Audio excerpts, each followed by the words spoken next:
আসসালামু আলাইকুম সম্মানিত ভিউয়ার্স, আশা করি আপনারা সকলেই ভালো আছেন।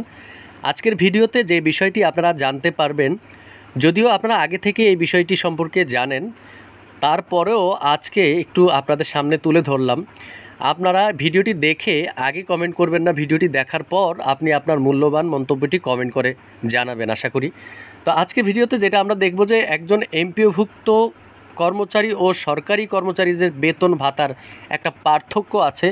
সেটা কেমন হতে পারে যে উৎসব ভাতা থেকে বেতন থেকে শুরু করে বিভিন্ন ধরনের উৎসব ভাতা পর্যন্ত সব কিছুই আজকের ভিডিও থেকে আপনি জানতে পারবেন। দেখুন, সরকারি সুযোগ সুবিধা যেটা 2025 বেতন ভাতাদি হতে এখানে সব দেখবেন, এবং পরের রোতে যেটা আছে যে বেসরকারি সুযোগ সুবিধা 2025, অর্থাৎ তাও বেতন ভাতা এবং বিভিন্ন উৎসব ভাতার এটা আজকে এখানে থাকবে।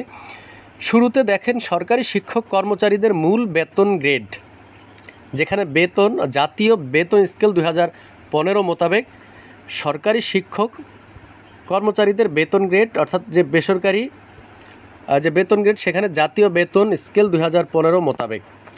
তারপরে বাড়ি ভাড়া, যেখানে উপজেলা মূল বেতনের অর্থাৎ 45%, 50% এবং 60%।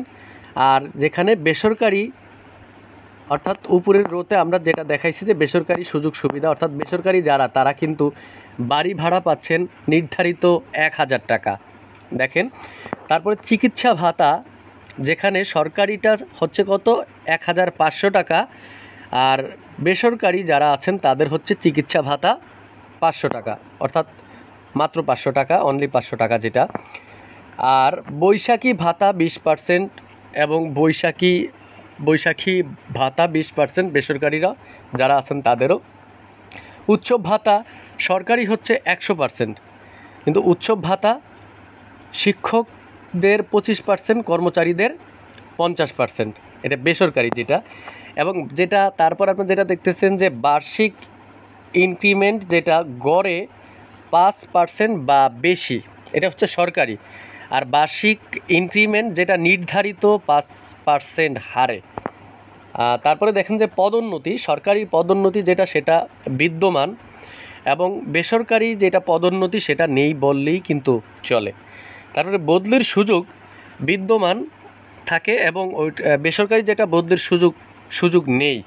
তো এখন আমরা যেটা দেখি যে আসলে যদিও এখন বেসরকারি শিক্ষক অর্থাৎ ইন্ডেক্সধারী শিক্ষক যারা আছেন তারা আমরা যেটা দেখেছি যে বদলি হতে পারবেন, তাও অনেক নিয়ম আছে, যেটির ভিডিও আমি আমার চ্যানেলে দিয়েছি, আপনারা দেখেছেন।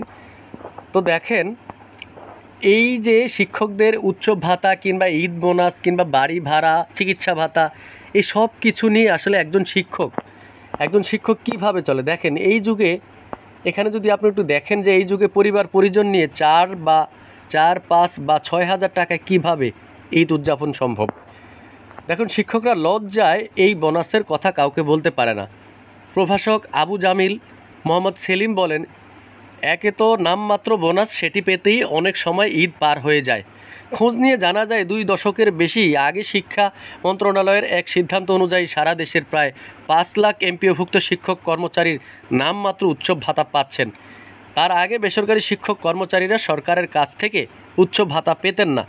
2003 সালের জুলাইয়ে তৎকালীন শিক্ষামন্ত্রী ডক্টর এম ওসমান ফারুকের সভাপতিত্বে অনুষ্ঠিত সভায় এমপিওভুক্ত বেসরকারি শিক্ষক কর্মচারীদের বোনাস দেওয়ার সিদ্ধান্ত হয়। ওই বছরের অক্টোবর তা কার্যকর হয়। তখন সিদ্ধান্ত হয় শিক্ষকদের দেওয়া হবে মূল বেতনের 50%, তবে 2 ঈদ অথবা পূজা, যে পূজায় 25% করে ভাগ করে তা দেয়া হবে।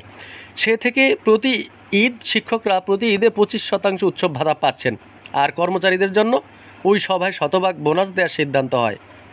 2 ঈদে 50% করে তা দেওয়া হচ্ছে। শিক্ষকরা বলছে, এই সিদ্ধান্ত যখন হয় তখন সরকারের কাছে থেকে এমপিওভুক্ত শিক্ষকদের 95% বেতন দেওয়া হতো। পরে 2005 সালে সরকার 5% বাড়িয়ে এমপিওভুক্ত শিক্ষক কর্মচারীদের মূল বেতনের শতভাগ দেওয়ার সিদ্ধান্ত নেয়, কিন্তু উৎসব ভাতা বাড়েনি।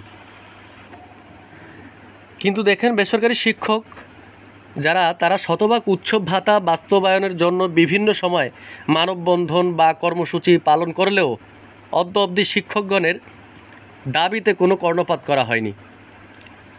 এমপিওভুক্ত শিক্ষকদের ১৩ সংগঠনের জোট শতভাগ উৎসব ভাতা বাস্তবায়ন কমিটি শতভাগ উৎসব ভাতা প্রদান ও এমপিওভুক্ত শিক্ষক জাতীয়করণের বিষয়টি সংসদে উপস্থাপনের জন্য ইতিমধ্যে প্রায় অর্ধশতাধিক এমপিও মন্ত্রীকে স্মারকলিপি দিয়েছিলেন এবং স্কুল কলেজের এমপিওভুক্ত শিক্ষক কর্মচারীদের বাড়ি ভাড়া, চিকিৎসা ভাতা ও শতভাগ উৎসব ভাতা এই তিনটি বিষয় নিয়ে সকলের শিক্ষক সংগঠনও এক হয়ে দাবি আদায়ের জন্য তীব্র আন্দোলন করছে। কিন্তু আজ পর্যন্ত কি সেগুলো সফল হয়েছে?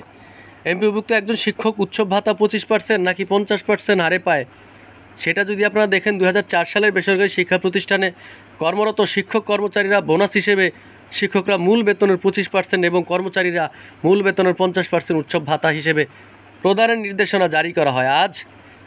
আজও 2004 সালের নির্দেশনা মোতাবেক বেসরকারি শিক্ষা প্রতিষ্ঠানে কর্মরত শিক্ষক কর্মচারীর আজও বোনাস হিসেবে শিক্ষকরা মূল বেতনের 25% এবং কর্মচারীরা মূল বেতনের 50% উৎসব ভাতা পাচ্ছেন। দেশের সকল সরকারি, স্বায়ত্তশাসিত ও বেসরকারি প্রতিষ্ঠানসমূহের কর্মরতদের জাতীয় বেতন স্কেলের অনুসারে উৎসব ভাতা প্রদান করা হয়ে থাকে। কিন্তু দেখেন বৈশাখী যে বাংলা নববর্ষ ভাতা পান কি এরা কেমন পান সেটা বেসরকারি শিক্ষক প্রতিষ্ঠানের শিক্ষক কর্মচারীও 20% হারে বাংলা নববর্ষ ভাতা পেয়ে থাকেন। বর্তমানে সরকারি ও স্বায়ত্তশাসিত প্রতিষ্ঠানগুলোর মূল বেতনের 20% হারে বাংলা নববর্ষ ভাতা পেয়ে থাকেন। এক্ষেত্রে 8,250 টাকা মূল বেতনধারী বছরে একবার 1,650 টাকা পান এবং